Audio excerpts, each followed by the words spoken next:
Looking for a fast-charging, ultra-responsive stylus for your iPad?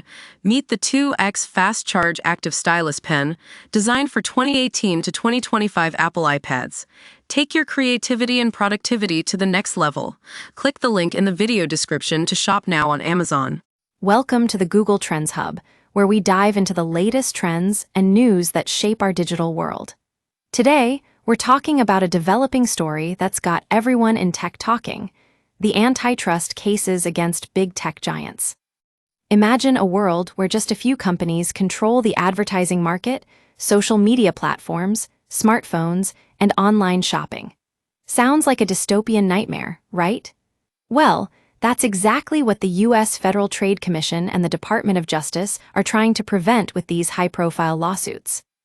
Let's start with Google, which has just lost a landmark antitrust case related to online advertising. The U.S. Department of Justice alleged that Google behaved anti-competitively, monopolizing the complex digital advertising technology market by acquiring key players and excluding competitors from hosting ad space. But Google says it will appeal the decision. Now, you might be wondering how this affects us as consumers. Well, for starters, if Google is forced to divest parts of its ad tech business, that could lead to more competition in the market, which means better deals for advertisers and lower prices for consumers. It's a win-win. But it gets even more interesting when we look at Meta, another social media giant currently embroiled in an antitrust battle with the FTC. The core of the FTC's argument is that Meta employed a buyer-beware strategy to eliminate competitive threats by acquiring Instagram and WhatsApp, which some argue stifled innovation and harmed consumers by limiting choices.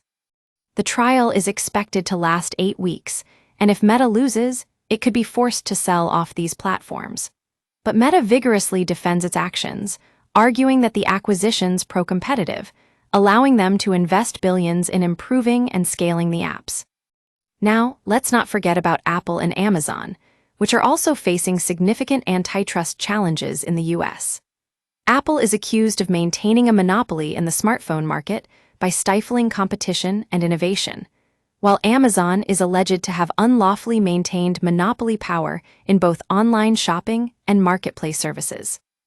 These cases represent a substantial regulatory push to examine and potentially curb the market power of big tech. So what does this mean for consumers? In short, it means more choice, better deals, and greater innovation in the digital economy. The outcomes of these cases will likely set crucial legal precedents that shape the future competitive landscape for technology. And while consistency with White House policy is now paramount, we'll be keeping a close eye on how this plays out. That's all for today's episode of the Google Trends Hub. Thanks for joining us.